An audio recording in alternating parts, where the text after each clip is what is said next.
Hey, what's up, everybody? Welcome back to News Toast, and it's one of those days that I can actually happily say the gamers won for a change. Yeah, it's been a bit of a struggle this generation with most publishers doing pretty much everything that we don't want them to do. So, when one of those publishers actually listens to fan feedback, even if it's begrudgingly, it's still welcome to say the least. And right now, Xbox did a complete 180, and we're going to get into all of that today and what I believe is the actual reason why, because as we often see, PR statements aren't exactly always truthful. Now, we also got some great news for the Nintendo Switch 2 as it continues to impress in a major way, despite what a lot of naysayers have said online. So do make sure to stay tuned for all of that. But first, I do want to thank my supporters on Patreon and on YouTube memberships. Thank you just so much for what you do, and you will receive this video through early access. Let's go and get right into things, though, starting off with Battlefield 6. This reveal is set for tomorrow on July 24th at 8 a.m. Pacific time, though some of its details seemingly have already leaked out online thanks to Bilbo Kuhn over on D-Labs, which is a very reliable leaker. According to him, it will release on October 10th for €70 on PC, but €80 on consoles for, I suppose reasons. I guess EA just expects the console user base to pay more for unspecified reasons, and that's on top of them already paying extra for their online subscriptions. You have to remember that PC gamers don't have to pay for online memberships either because PC does it the right way. So not exactly a great deal for console gamers. Now, assuming that all of this actually turns out to be true, though, we also have to wonder if the €80 will translate to $80. There's a small chance that it might not, but by all indication, this could be the next big game joining that rising $80 asking price, and there's really not a lot of data for those type of games just yet. Mario Kart World was bundled with the Switch 2, so not exactly a great game to get data from, and I understand that Battlefield is a big IP and everything, but it's also coming off of multiple poorly received entries. So is Battlefield 6 really in the position to ask for $80? And that question could be amplified even more depending on what Call of Duty does this year, which we're going to talk about all of that in just a bit.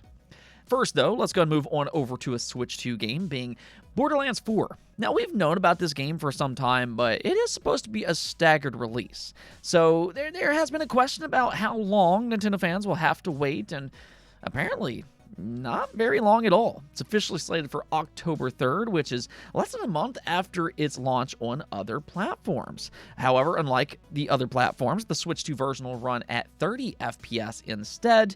Though honestly, I don't really think that that's overly surprising.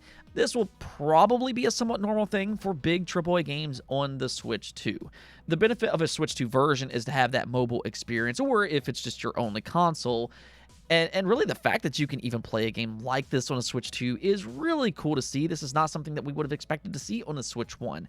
But even though the Switch 2 is more capable, there will still likely be sacrifices for certain AAA games, and it seems like Borderlands 4 will be on that list. Now, we also have a new game set for tomorrow on July 24th, being Wuchang Fallen Feathers.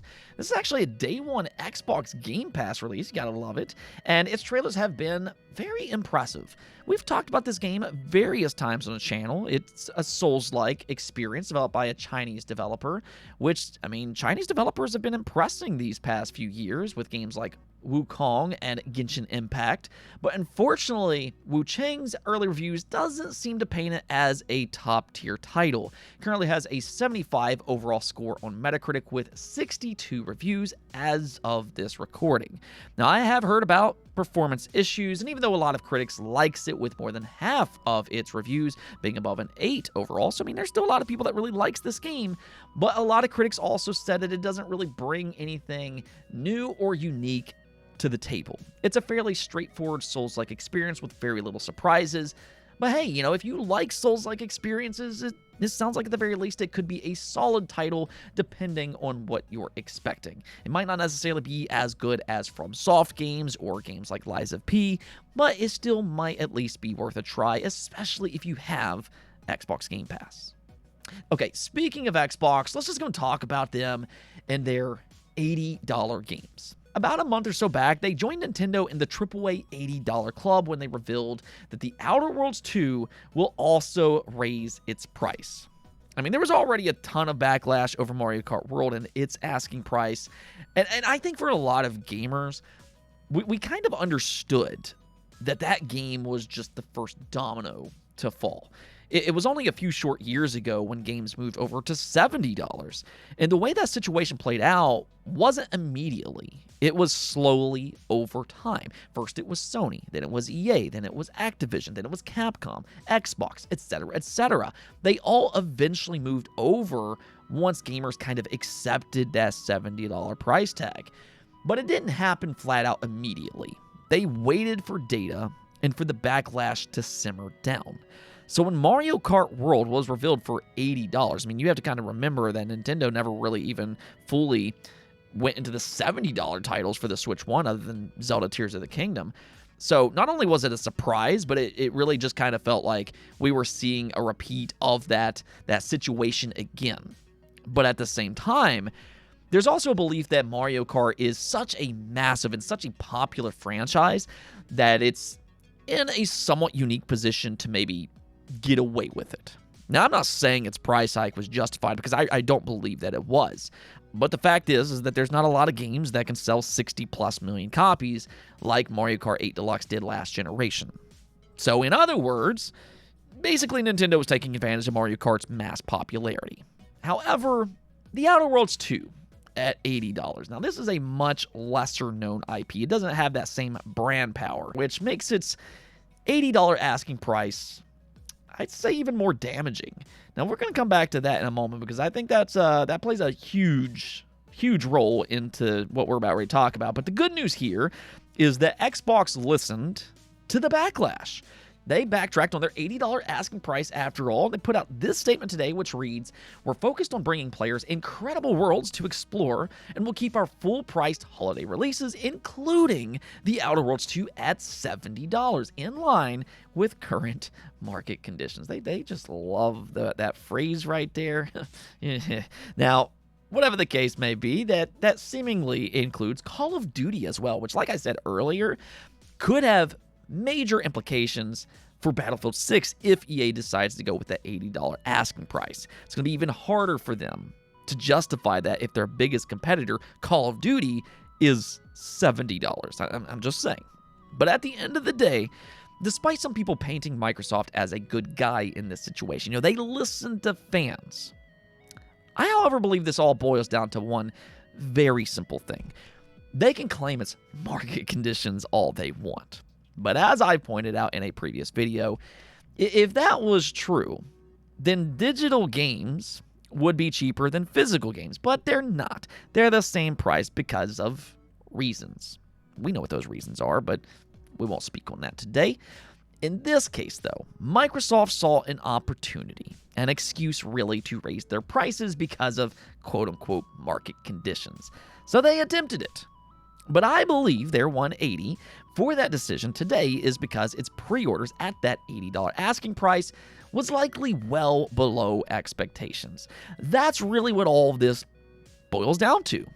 I mean, I understand that a lot of people get attached to certain game companies, especially console makers. You love your PlayStation, you love your Nintendo or your Xbox, but everybody needs to realize this right now, that these companies are not our friends.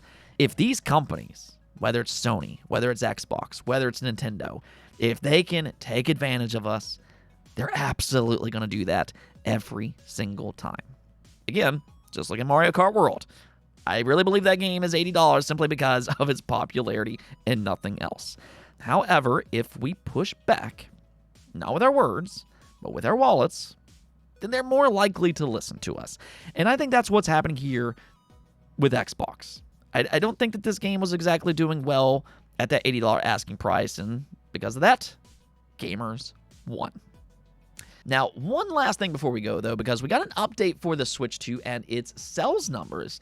I mean, this thing has been breaking records everywhere. We saw that over in Japan, And the United States is no different. According to Circana, the Switch 2 is now the fastest selling console in history, with 1.6 million units sold in the United States for its first month. This surpasses the PlayStation 4, which previously held the record at 1.1 million units.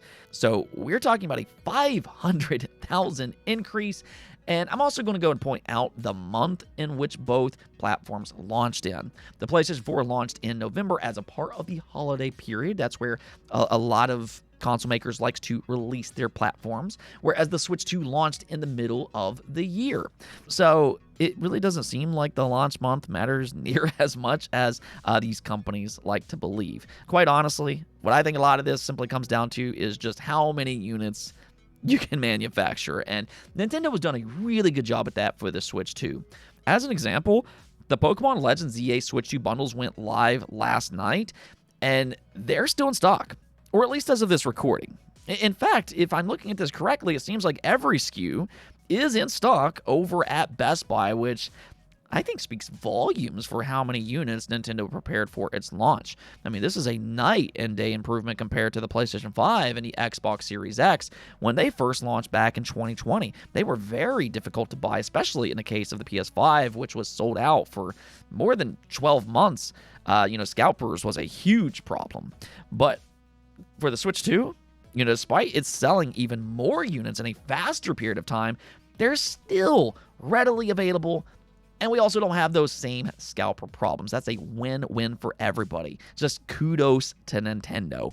Every launch should feel like this in the future. This should set an example of how you prepare the right way. Anyways, though, that's going to be for this episode. But until next time, make sure to subscribe, ring that bell, and peace out.